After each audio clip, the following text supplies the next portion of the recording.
Le 13 juin 823 à Francfort-sur-le-Main, la naissance de Charles provoque un séisme dans l'empire de Louis le Pieux.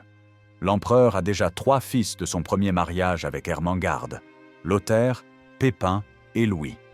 Tout est déjà réglé, organisé, planifié. L'empire a été soigneusement divisé entre ses 3 héritiers selon les règles de succession carolingiennes. Lothaire doit recevoir le titre impérial et la partie centrale, Pépin l'Aquitaine, Louis les terres de l'Est.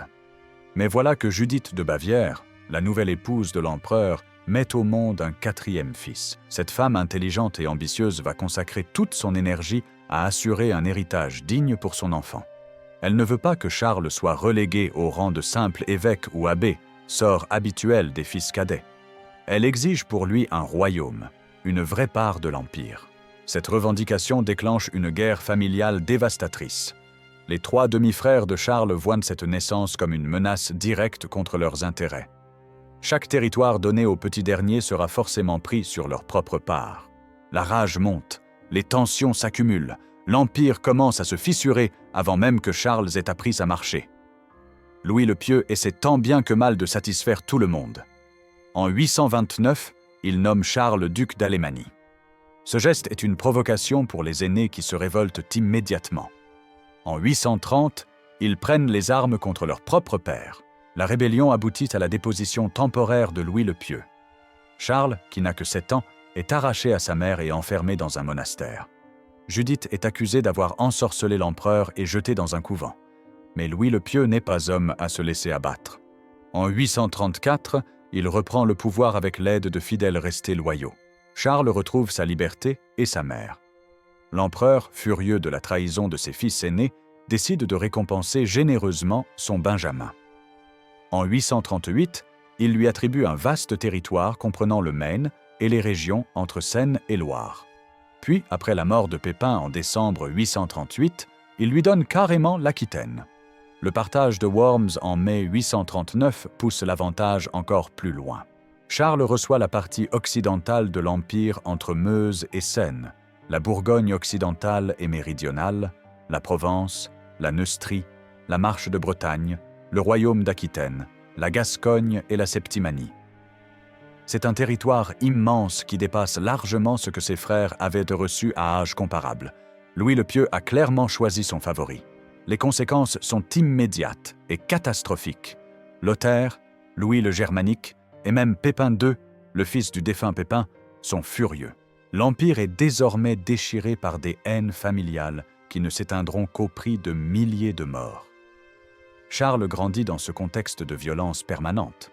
Son éducation est confiée à Walafrid Strabon, un poète et homme d'église brillant, qui lui transmet le goût des lettres, de la dialectique et de la théologie. Le jeune prince se révèle particulièrement doué, montrant un intérêt prononcé pour les arts et la culture. Cette formation intellectuelle le distingue nettement de ses frères, plus portés sur les affaires militaires. Mais toute cette culture ne peut masquer une réalité brutale. Charles est l'enfant non désiré qui a failli détruire l'Empire avant même de le gouverner. Ses frères ne lui pardonneront jamais d'être né. Le 20 juin 840, Louis le Pieux meurt après avoir régné pendant 26 ans. Son dernier souffle marque le début d'une guerre civile que rien ne pourra arrêter. Charles a 17 ans et se retrouve immédiatement face à l'hostilité violente de ses demi-frères. Lothaire, l'aîné, refuse catégoriquement de reconnaître les partages établis par leur père. Le 24 juillet 840, à Strasbourg, il convoque une assemblée et déclare sans détour qu'il reprend l'intégralité de l'Empire conformément à l'Ordinatio Imperii de 817. Ce document, établi 23 ans plus tôt, faisait de lui l'unique héritier avec des droits de souveraineté sur ses frères réduits au rang de simples vassaux. Lothaire considère que tous les arrangements postérieurs ne sont que des aberrations qu'il convient d'effacer. Charles et Louis le Germanique comprennent qu'ils n'ont aucune chance de survie politique s'ils ne s'allient pas. Malgré leurs différends passés, les 2 frères décident de faire front commun contre Lothaire. Cette alliance stratégique va façonner l'avenir de l'Europe pour les siècles à venir. Les préparatifs militaires débutent immédiatement. Charles rassemble ses troupes en Bourgogne où il peut compter sur des fidèles comme Guérin de Provence et Aubert d'Avalon. Louis le Germanique mobilise ses guerriers germaniques et rejoint son demi-frère à Châlons-sur-Marne en mai 841. De l'autre côté, Lothaire s'assure l'appui de Pépin II d'Aquitaine, qui voit dans cette guerre l'occasion de récupérer le royaume que Charles lui a pris. Le 22 juin 841, Lothaire établit son campement sur les hauteurs de Fontenoy-en-Puisaye, à l'ouest d'Auxerre, en Bourgogne. Sa position est stratégique, dominant le terrain environnant. Il attend l'arrivée de Pépin II qui remonte d'Aquitaine avec ses troupes. Les forces de l'empereur atteignent environ 300 cavaliers, accompagnés de leur suite, soit près de 1500 hommes au total. 2 jours plus tard, Pépin II rejoint finalement Lothaire. L'armée coalisée se sent en position de force. De leur côté, Charles et Louis disposent d'effectifs légèrement inférieurs, peut-être 700 cavaliers avec leurs accompagnateurs. La bataille s'annonce serrée. Le 25 juin 841, un samedi, les deux armées s'affrontent dans une violence inouïe. C'est l'une des batailles les plus sanglantes que l'Empire franc ait jamais connue. Les chroniqueurs contemporains peinent à décrire l'horreur des combats. Les 3 petits-fils de Charlemagne s'entretuent avec une férocité qui stupéfie leurs propres soldats. Au début de l'affrontement, Lothaire et Pépin II prennent l'avantage. Leurs troupes, bien positionnées, enfoncent les lignes ennemies et semblent sur le point de remporter la victoire. Charles et Louis commencent à reculer sous la pression. La défaite paraît inévitable, mais soudain, au moment critique, une armée fraîche apparaît à l'horizon. Guérin de Provence arrive à la tête de troupes méridionales qui n'ont pas encore participé au combat. Cette intervention change complètement la donne. Les soldats de Charles et Louis, revigorés par ce renfort inattendu, lancent une contre-offensive dévastatrice. La bataille tourne à la boucherie. Les hommes tombent par dizaines, par centaines. Le sang transforme le champ en bourbier.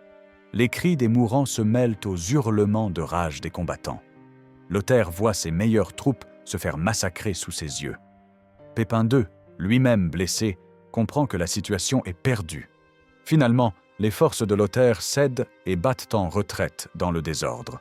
L'empereur déchu fuit le champ de bataille en laissant derrière lui des centaines de cadavres.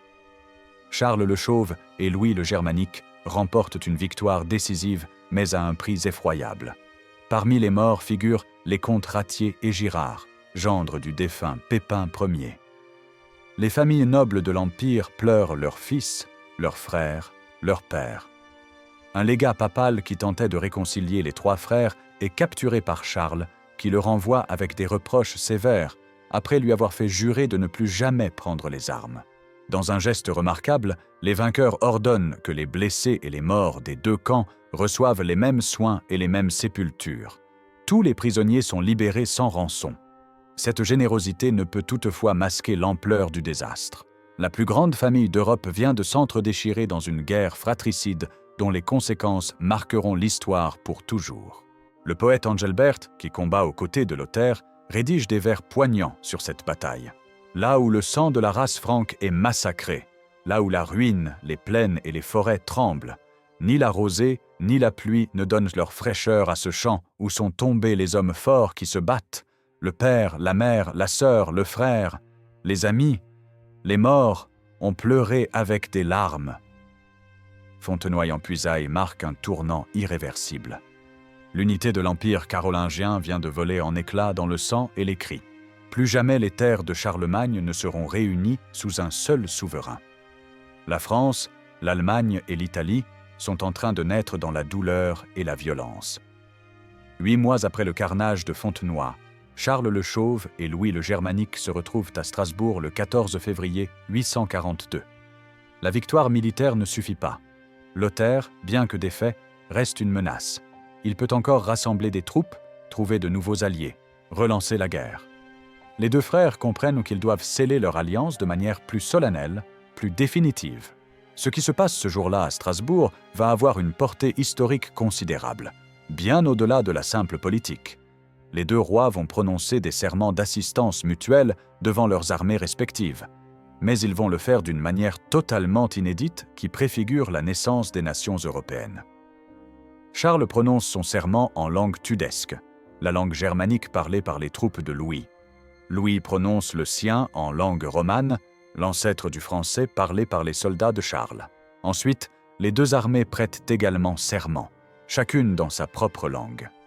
Ce choix linguistique n'est pas un simple geste de courtoisie, c'est une reconnaissance formelle de la réalité. L'Empire n'est plus une unité culturelle et linguistique homogène. Le texte du serment de Charles en langue tudesque nous est parvenu grâce à Nithard, un petit-fils de Charlemagne qui rédige une histoire des fils de Louis le Pieux. C'est le plus ancien texte connu en langue germanique et en langue romane, hormis quelques fragments épars. Les historiens considèrent ce document comme l'acte de naissance symbolique du français et de l'allemand en tant que langue politique distincte. Le contenu des serments est sans ambiguïté. Les deux frères jurent de s'aider mutuellement contre quiconque les attaquerait, y compris contre leur propre frère Lothaire. Ils promettent de ne jamais conclure de paix séparée avec l'empereur déchu. Les troupes, de leur côté, jurent de ne pas obéir à leur roi s'ils venaient à trahir ce serment. C'est une limitation remarquable du pouvoir royal, un précédent qui aura des conséquences profondes sur la conception médiévale de la monarchie. Cette cérémonie impressionne profondément les contemporains. Pour la première fois, deux rois reconnaissent officiellement que leur peuple parle des langues différentes et possède des identités distinctes. L'Empire de Charlemagne, fondé sur l'idée d'une chrétienté latine unifiée, se fracture non seulement politiquement, mais aussi culturellement. Lothaire comprend qu'il ne peut plus gagner militairement. Isolé, affaibli, il accepte d'entrer en négociation. Des discussions préliminaires ont lieu en juin 842 dans une île de la Saône près de Mâcon. Les trois frères échangent des ambassadeurs, tentent de trouver un terrain d'entente. Les pourparlers traînent pendant plus d'un an. Finalement, en août 843, un traité est signé à Verdun. Ce document va fixer pour des siècles les frontières de l'Europe occidentale. Lothaire conserve le titre impérial, mais son pouvoir réel est considérablement réduit. Il obtient la Francie médiane, une bande de territoire qui s'étend de la mer du Nord jusqu'à l'Italie en passant par la Lorraine et la Bourgogne. C'est un royaume étrange, sans cohérence géographique, qui sera source de conflits pendant 1000 ans. Louis le Germanique reçoit la Francie orientale, correspondant approximativement à l'Allemagne actuelle. Ce royaume a une cohérence linguistique et culturelle. Ses frontières suivent à peu près le Rhin, englobant tous les territoires de langue germanique. Charles le Chauve obtient la Francie occidentale, l'ancêtre direct de la France. Son royaume s'étend à l'ouest de la Meuse, de la Saône et des Cévennes. Il comprend la Neustrie, l'Aquitaine, la Marche de Bretagne et une partie de la Bourgogne. C'est un territoire vaste mais fragile, menacé de toutes parts. Le traité de Verdun marque officiellement la fin de l'Empire carolingien unifié. 3 royaumes indépendants émergent des décombres. L'idée impériale survit formellement avec Lothaire, mais elle n'est plus qu'une coquille vide. Le rêve de Charlemagne d'une Europe chrétienne unie sous un seul sceptre s'évanouit dans les brumes de l'histoire. Pour Charles, cette division est à la fois une victoire et un défi monumental. Il a obtenu un royaume, mais il doit maintenant le défendre, le gouverner, le faire prospérer. Et les menaces ne manquent pas. Des ennemis extérieurs comme les Vikings et les Bretons attaquent ses frontières. Des ennemis intérieurs comme les grands nobles contestent son autorité. Son propre frère Louis le Germanique lorgne constamment sur ses territoires. Et Lothaire, bien que diminué, reste une épine dans son flanc. À 20 ans, Charles le Chauve se retrouve roi d'un royaume instable, endetté par les années de guerre civile, menacé de tous côtés. Sa survie au pouvoir va dépendre de sa capacité à manœuvrer entre tous ces dangers sans jamais commettre d'erreur fatale. Le jeune roi cultivé va devoir se transformer en chef de guerre, en diplomate rusé, en administrateur efficace. Sa véritable épreuve ne fait que commencer. Le 28 mars 845, veille de Pâques, 120 dracars vikings remontent la Seine et entrent dans Paris sans rencontrer la moindre résistance. À leur tête se trouve Ragnar Lodbrok, un chef danois dont la réputation de cruauté terrorise toute l'Europe du Nord. Ces 6000 guerriers débarquent sur l'île de la Cité et trouvent une ville déserte. Les Parisiens ont fui, emportant leurs biens les plus précieux. Les moines ont évacué les reliques de Saint-Germain et de Sainte-Geneviève. Les mariniers ont caché leurs bateaux dans les affluents de la Seine. Charles le Chauve, roi depuis seulement 2 ans, se trouve face à la première grande crise de son règne.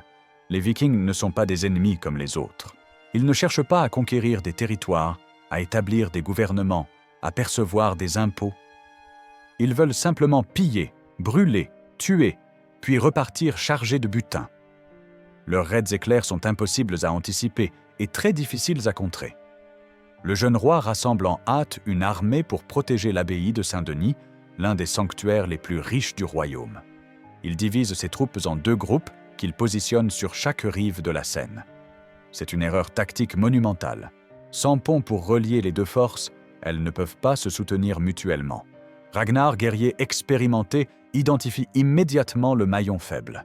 Il lance ses dracars contre le groupe le moins nombreux et l'écrase en quelques heures. Pire encore, pour terroriser les Francs, il fait pendre 111 prisonniers sous les yeux de l'autre moitié de l'armée de Charles. Le spectacle est atroce. Les soldats francs, horrifiés par ce massacre méthodique, prennent la fuite sans même combattre. L'abbaye de Saint-Denis tombe aux mains des Vikings qui la pillent méthodiquement. Les moines sont tués ou dispersés. Les trésors accumulés depuis des siècles sont emportés ou détruits. Les bâtiments sont incendiés. Charles regarde, impuissant, la destruction d'un des symboles les plus sacrés de la monarchie franque. Les Vikings ne s'arrêtent pas là. Ils dévastent Saint-Cloud, puis retournent à Paris pour piller les abbayes de Saint-Germain-des-Prés et de Sainte-Geneviève. Une partie de leurs troupes s'installe dans la forêt du Rouvre et lance des raids dans toute la région. Pendant des semaines, l'ouest de la Francie vit dans la terreur absolue. Charles comprend qu'il ne peut pas vaincre militairement ses envahisseurs. Ses troupes sont démoralisées, mal équipées pour combattre des guerriers aussi mobiles et féroces. Il prend alors une décision qui va le poursuivre pendant tout son règne. Il accepte de payer pour que les Vikings s'en aillent. 7000 livres d'argent sont remises à Ragnar en échange de son départ. C'est une somme colossale qui épuise les caisses du royaume. Pour la réunir, Charles doit pressurer les abbayes, les nobles, les villes. Chacun doit contribuer à cette rançon humiliante. La population est furieuse. On murmure que le roi est faible, incompétent, indigne de son grand-père Charlemagne. Comment le descendant du plus grand conquérant d'Europe peut-il se laisser rançonner par des barbares païens? Mais Charles n'a pas le choix et il le sait. Son royaume est encore fragile, à peine remis des guerres civiles. Une défaite militaire majeure pourrait déclencher une nouvelle rébellion des grands nobles. Payer est la seule option réaliste même si elle est humiliante et ruineuse. Ragnar prend l'argent et repart vers le nord. Mais le mal est fait. La nouvelle se répand comme une traînée de poudre dans tout le monde scandinave. Les Francs paient pour avoir la paix. C'est une invitation ouverte à tous les chefs vikings en quête de richesses faciles. Il suffit de remonter un fleuve avec quelques dracars, de brûler quelques villages, et le roi franc vous donnera de l'or pour partir. Les années suivantes confirment les pires craintes de Charles. Les raids vikings se multiplient de manière exponentielle. En 851 à 852, Asgeir établit une base permanente à Rouen et lance des attaques dans toute la Normandie. En 856, les Vikings prennent Orléans et le pillent entièrement. La même année, une autre flotte entre dans la Seine, ravage les monastères et passe l'hiver à Jeufosse. Le 28 décembre 856, Paris est à nouveau envahi et brûlé. En 857, les Vikings de la Loire s'allient avec Pépin II d'Aquitaine, l'éternel rival de Charles. Ensemble, ils dévastent Poitiers et les régions environnantes. C'est un coup terrible pour le roi. Non seulement il doit combattre les envahisseurs scandinaves, mais certains de ses propres sujets s'allient avec eux contre lui. Charles essaie différentes stratégies. Tantôt il paye, tantôt il combat, tantôt il tente de négocier. Rien ne fonctionne vraiment. Les Vikings reviennent toujours. Chaque raid est plus audacieux que le précédent.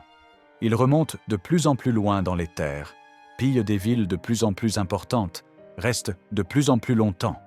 Entre 856 et 861, la Francie occidentale est plusieurs fois rançonnée. Charles verse des sommes considérables, mais les Vikings touchent l'argent et reviennent quand même quelques mois plus tard. Le roi est pris dans un cercle vicieux dont il ne peut sortir. S'il ne paye pas, les Vikings dévastent le royaume. S'il paye, ils reviennent pour obtenir davantage. S'il combat et perd, son autorité s'effondre. S'il combat et gagne, d'autres bandes vikings viennent immédiatement prendre la place des vaincus. La situation devient tellement critique que les grands nobles commencent à perdre confiance en Charles. En 858, un groupe mené par Robert le Fort entre en rébellion ouverte. Ils reprochent au roi son incapacité à protéger le royaume et font même appel à Louis le Germanique pour qu'il vienne prendre la couronne à la place de son frère. C'est l'humiliation suprême pour Charles. Ses propres vassaux préfèrent un souverain étranger plutôt que lui. Louis le Germanique, jamais à court d'ambition, envahit immédiatement la Francie occidentale. Charles se retrouve pris entre deux feux, les Vikings au nord et à l'ouest, son frère à l'est. Le royaume semble sur le point de s'effondrer complètement. Seul le soutien de l'Église, et en particulier de l'archevêque Hincmar de Reims, permet à Charles de survivre. Le clergé refuse de reconnaître Louis le Germanique et mobilise ses ressources pour soutenir le roi légitime. Finalement, en 859, Louis doit renoncer et regagner ses propres terres. Mais Charles sort profondément affaibli de cette crise. Son autorité est contestée, ses finances sont ruinées, son armée est démoralisée. Les Vikings continuent leur raid avec une impunité totale. Le roi de Francie occidentale apparaît comme un souverain impuissant qui ne contrôle plus rien. Cette perception d'échec va poursuivre Charles pendant tout son règne. Même lorsqu'il remportera des victoires significatives, on lui reprochera toujours les humiliations du début. Le surnom qu'il portera, le Chauve, sera autant une moquerie politique qu'une référence à son apparence physique. Un roi incapable de protéger son royaume, incapable de vaincre des pirates scandinaves, mérite-t-il vraiment sa couronne? Pendant que Charles lutte contre les Vikings au nord, un autre ennemi grignote son royaume à l'ouest. La Bretagne, cette péninsule celtique qui a toujours résisté à l'autorité franque, profite de chaque signe de faiblesse pour étendre son territoire aux dépens de la Francie. En 841, juste après la bataille de Fontenoy, Charles reçoit le serment de Nominoé, un noble breton qui servait comme missu sous Louis le Pieux. Ce titre de missus fait de lui le représentant du roi en Bretagne, chargé de collecter les impôts et de maintenir l'ordre. Nominoé prête serment de fidélité, mais c'est une simple formalité. Dans les faits, il se comporte déjà comme un souverain indépendant. En 843, les hostilités éclatent ouvertement. Nominoé rejette l'autorité de Charles et se proclame roi des Bretons. Il rassemble une armée et lance des raids en Francie occidentale, pillant le Maine, l'Anjou et le Poitou. Les villes franques tombent les unes après les autres. Rennes et Nantes, deux cités stratégiques, passent sous contrôle breton. Le 22 mars 845, Charles rassemble enfin une armée suffisante pour affronter les Bretons. La bataille se déroule à Ballon, près du Maine. C'est un désastre complet pour les Francs. Les troupes de Nominoé, combattant sur leur propre terrain, écrasent l'armée royale. Charles doit fuir le champ de bataille en laissant derrière lui des centaines de morts. Cette défaite humiliante force le roi à négocier. En 846, un traité est signé qui reconnaît Nominoé comme souverain de Bretagne. Charles abandonne toute prétention de suzeraineté directe sur la péninsule. C'est un renoncement majeur qui réduit considérablement l'étendue effective de son royaume. Mais les Bretons ne s'arrêtent pas là. En 849, les hostilités reprennent. Les armées de Nominoé mènent de nouveaux raids dévastateurs en Francie occidentale. Cette fois, ils ne se contentent pas de piller, ils conquièrent. Les cités de Rennes et Nantes, qui avaient été reconquises par Charles entre-temps, retombent définitivement aux mains des Bretons. Le 22 août 851, une nouvelle bataille décisive a lieu à Jengland. Charles est à nouveau battu, cette fois par Érispoé, le fils de Nominoé qui vient de succéder à son père. La défaite est si sévère que le roi doit accepter des conditions encore plus humiliantes. En septembre 851, le traité d'Angers cède aux Bretons les comtés de Rennes, de Nantes et le pays de Retz. Érispoé obtient même officiellement le titre de roi et Charles doit lui rendre hommage. C'est un renversement complet des relations féodales normales. Au lieu que le Breton soit vassal du Franc, c'est le roi de Francie qui reconnaît l'autorité du roi de Bretagne sur des territoires qui faisaient partie intégrante de l'Empire carolingien. Cette inversion choque profondément les contemporains et affaiblit encore davantage l'autorité de Charles. En 857, un nouveau roi breton monte sur le trône, Salomon. Cet homme ambitieux et impitoyable va porter les victoires bretonnes à leur apogée. En 862, il remporte une nouvelle victoire militaire contre Charles. Cette fois, une révolte complique encore la situation. Louis le Bègue, le propre fils de Charles, s'allie avec les Bretons contre son père. Il estime que son frère aîné Charles, récemment couronné roi d'Aquitaine, reçoit un traitement de faveur injuste. Cette trahison familiale plonge Charles dans une crise profonde. Non seulement il perd militairement contre les Bretons, mais son propre fils se retourne contre lui. La marche de Bretagne, cette zone tampon qui devait protéger la Francie des incursions bretonnes, échappe complètement à son contrôle. Il doit céder les comtés de Rennes, de Rezé et de Nantes de manière définitive. En 867, le roi Salomon inflige un nouveau coup à Charles. Par le traité de Compiègne signé en août, le roi franc doit concéder aux Bretons la péninsule du Cotentin et l'Avranchin.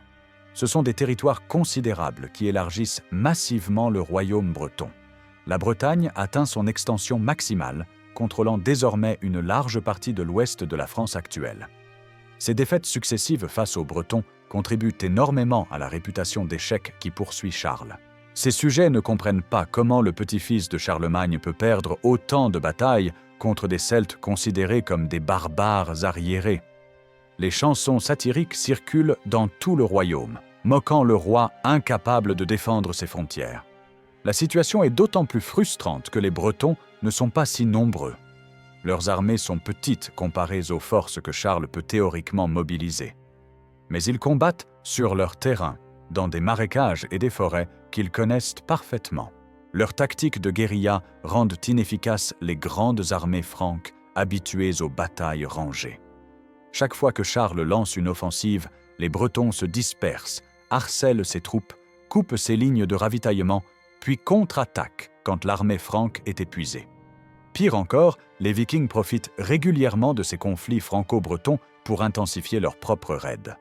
Quand Charles concentre ses forces contre la Bretagne, les Normands remontent la Seine sans opposition. Quand il se tourne contre les Vikings, les Bretons avancent vers l'est. Le roi est constamment obligé de choisir quel ennemi combattre, sachant que l'autre en profitera pour progresser. À plusieurs reprises, Charles tente de retourner la situation en s'alliant avec les Bretons contre les Vikings. En échange de concessions territoriales, il demande au roi breton de repousser les incursions scandinaves. Cette stratégie fonctionne partiellement. Salomon accepte de combattre les Vikings après avoir reçu la promesse d'être officiellement reconnu comme roi. Grâce à cette alliance, certains raids vikings sont effectivement repoussés. Mais le prix à payer est immense. En s'alliant avec les Bretons, Charles reconnaît implicitement leur indépendance. Il abandonne toute prétention de les contrôler directement. La Bretagne devient un royaume étranger, avec lequel la Francie entretient des relations diplomatiques complexes, parfois hostiles, parfois alliées, jamais vraiment stables. Cette perte de la Bretagne aura des conséquences durables. La région ne sera plus vraiment intégrée à la France avant le XVIe siècle. Le royaume breton évoluera de son côté, développant sa propre culture, ses propres institutions, son propre sentiment d'identité nationale. Les ducs de Bretagne causeront des problèmes constants au roi de France pendant des siècles. Pour Charles, la question bretonne représente un échec cuisant dont il ne se remettra jamais complètement. Chaque fois qu'il gagne une bataille ailleurs, on lui rappelle qu'il a perdu la Bretagne. Chaque fois qu'il négocie avec succès, on souligne qu'il a dû céder le Cotentin. Son règne restera marqué par ses défaites à l'ouest, aussi douloureuses que les humiliations vikings au nord. Les relations entre Charles et Louis le Germanique oscillent constamment entre alliances fragiles et hostilités ouvertes.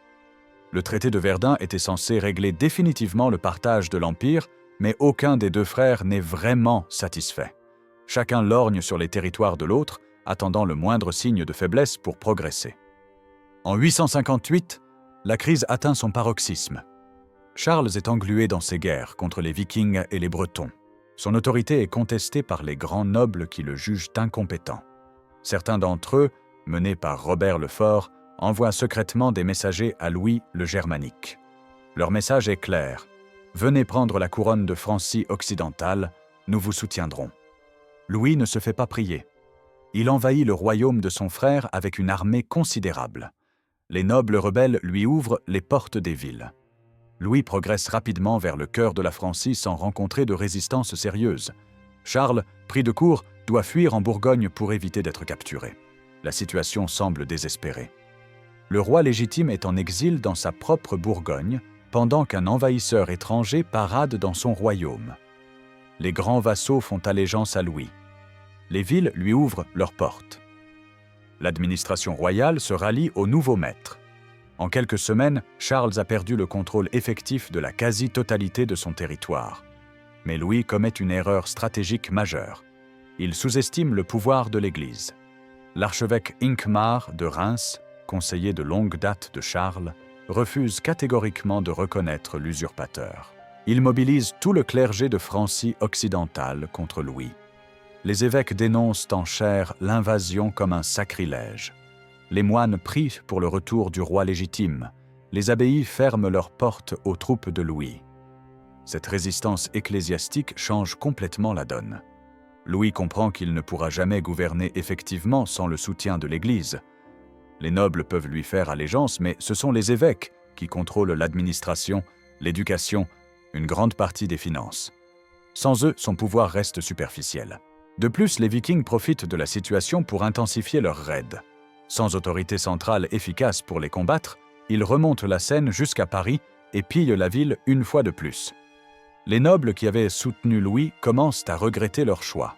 Au moins Charles essayait de défendre le royaume, même s'il échouait souvent.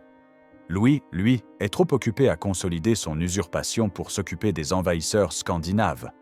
En 859, Louis doit finalement accepter la réalité. Il ne peut pas tenir la Francie occidentale contre la volonté de l'Église et face aux raids vikings. Il négocie son retrait et regagne ses propres terres. Charles reprend possession de son royaume, mais sort profondément marqué par cette humiliation. Les deux frères se réconcilient formellement, mais la confiance est définitivement brisée.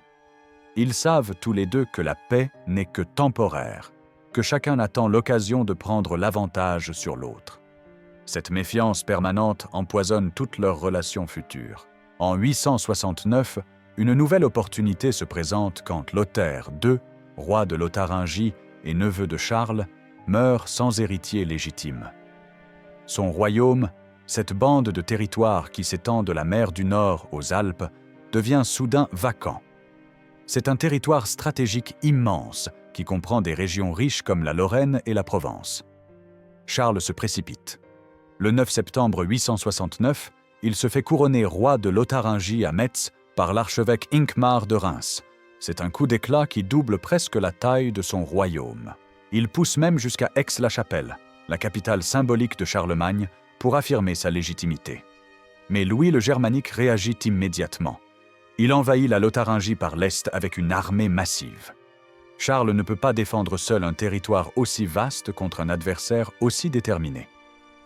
Après plusieurs mois de manœuvres militaires et diplomatiques, les deux frères acceptent de négocier. Le traité de Meersen, signé en août 870, partage la Lotharingie entre les deux royaumes. Charles obtient la partie occidentale avec les régions de Besançon, Lyon, Grenoble et une partie de la vallée du Rhône. Louis reçoit la partie orientale avec la Lorraine proprement dite. La frontière suit approximativement la Moselle. Ce partage n'est satisfaisant pour personne. Charles aurait voulu garder toute la Lotharingie. Louis estime avoir été privé de territoires qui lui revenaient de droit. Mais aucun des deux n'a la force d'imposer sa volonté à l'autre. Ils doivent accepter ce compromis bancal qui créera des problèmes frontaliers pendant des siècles. Les relations entre les deux frères restent tendues jusqu'à la mort de Louis en 866. Même à ce moment, les conflits ne cessent pas. Les fils de Louis héritent de sa méfiance envers leur oncle Charles. En août 876, Charles tente de profiter de la succession confuse en Francie orientale pour s'emparer de la Lotharingie orientale qu'il convoite depuis toujours. Il envahit le territoire avec une armée, mais se heurte à Louis le Jeune, fils de Louis le Germanique. La bataille d'Andernach, le 8 octobre 876, est un désastre pour Charles. Son armée est écrasée. Le roi de 63 ans doit fuir honteusement le champ de bataille. Cette défaite met fin à ses ambitions d'expansion vers l'Est. Cette guerre fratricide permanente épuise la Francie occidentale. Les ressources qui devraient être consacrées à combattre les Vikings ou à développer le royaume sont gaspillées dans des conflits stériles entre branches de la même famille. Les populations souffrent des passages répétés des armées, qu'elles soient franques occidentales, franques orientales ou lotharingiennes. Les grands nobles profitent de ces conflits pour accroître leur propre pouvoir. Chaque fois que le roi est occupé à combattre son frère, il négocie plus d'autonomie, plus de privilèges, plus de terres. Le pouvoir royal s'émiette progressivement au profit des grandes familles aristocratiques qui contrôlent de facto des régions entières. Charles, malgré sa culture et son intelligence, n'arrive jamais à résoudre cette contradiction fondamentale. Pour défendre son royaume contre les menaces extérieures, il a besoin de paix avec ses voisins.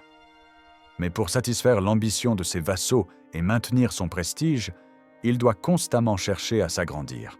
Ces deux impératifs sont incompatibles et le conduisent à naviguer perpétuellement entre guerre et paix, alliance et trahison, expansion et repli. En 875, la mort de l'empereur Louis II sans héritier mâle libère la couronne impériale. Charles, à 52 ans, a survécu à presque tous ses contemporains. Ses frères Lothaire et Louis le Germanique sont morts, laissant des neveux aux royaumes affaiblis. Le pape Jean VIII cherche un protecteur militaire contre les Sarrasins qui menacent Rome. Malgré ses échecs contre les Vikings et les Bretons, Charles reste le souverain le plus puissant d'Europe occidentale. Le 25 décembre 875, 75 ans jour pour jour après le couronnement de Charlemagne, Charles reçoit la couronne impériale à Rome des mains du pape Jean VIII.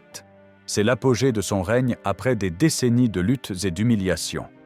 En janvier 876, il devient également roi des Lombards, contrôlant théoriquement un empire s'étendant de l'Atlantique aux Alpes. Mais ce titre n'apporte aucun pouvoir réel. Il ne lui donne aucune autorité sur ses neveux germaniques, ne vainc pas les Vikings, ne récupère pas la Bretagne et ne remplit pas ses caisses vides. Ce couronnement crée même de nouveaux problèmes. Ses neveux Louis le Jeune et Carloman craignent qu'il ne cherche à restaurer l'unité impériale par la force. En août 876, Charles tente de s'emparer de la Lotharingie orientale après la mort de Louis le Germanique. C'est une erreur monumentale. À Andernach, ses neveux écrasent son armée. L'empereur échappe de justesse à la capture. Cette défaite humiliante compromet gravement son prestige. Un empereur ne devrait pas perdre contre ses propres neveux. En 877, le pape Jean VIII appelle désespérément Charles au secours contre les Sarrasins. Refuser serait admettre que son titre est vide. En juin, avant son départ pour l'Italie, il promulgue le capitulaire de Chieri. Ce document fondamental reconnaît officiellement l'hérédité des charges de compte et des honneurs féodaux. Les grands vassaux exigent cette garantie avant d'accepter son départ. Charles doit céder pour obtenir leur soutien minimal, mais cette concession affaiblit considérablement le pouvoir royal. Les comtes deviennent des seigneurs héréditaires presque indépendants.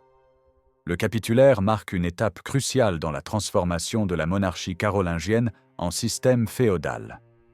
À peine arrivé en Italie, Charles apprend qu'une révolte majeure menée par le comte Boson de Provence vient d'éclater. Il doit rentrer immédiatement sous peine de perdre son royaume. Le voyage est difficile, les cols alpins dangereux. Charles, âgé de 54 ans et épuisé, tombe malade en route.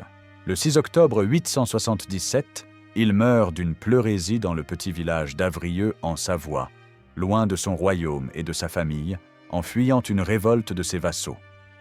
L'homme portant la couronne impériale expire dans une cabane de montagne comme un fugitif ordinaire.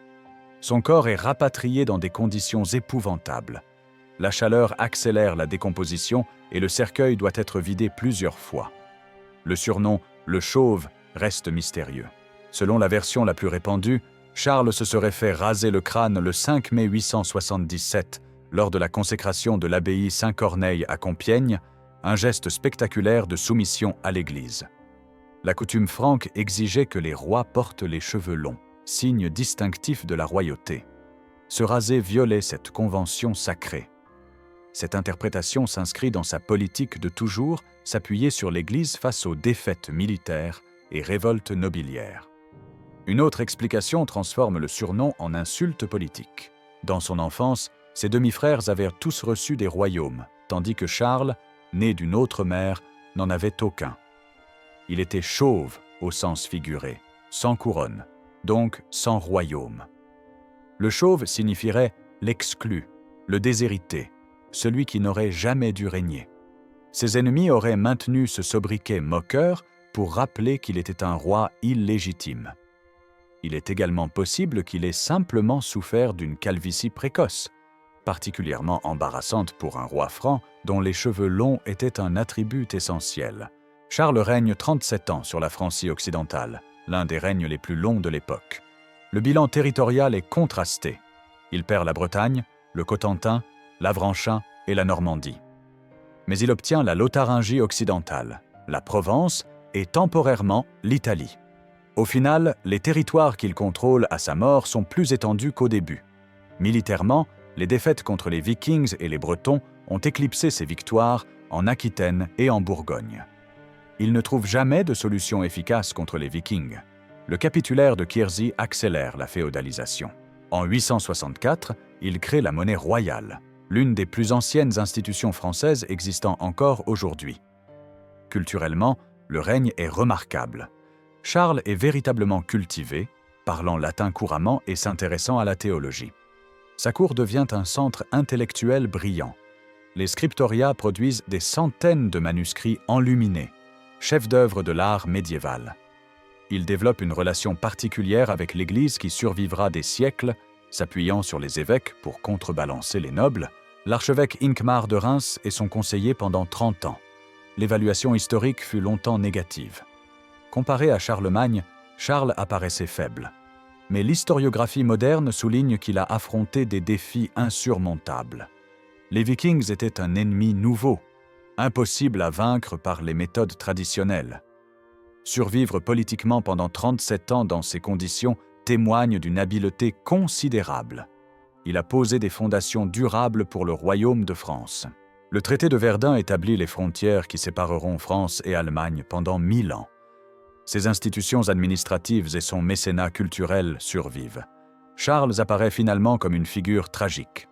Intelligent, cultivé, tenace, il affronte des problèmes qui dépassent ses capacités. Son surnom suggère toujours quelque chose de manquant, d'incomplet. Mais exiger qu'il soit Charlemagne est injuste. Les deux hommes ont gouverné dans des contextes totalement différents. Charles a transformé un bout d'empire carolingien en noyau du futur royaume de France. Ce n'est pas glorieux comme les conquêtes de Charlemagne, mais c'est tout aussi important. Parfois, survivre est la plus grande des victoires.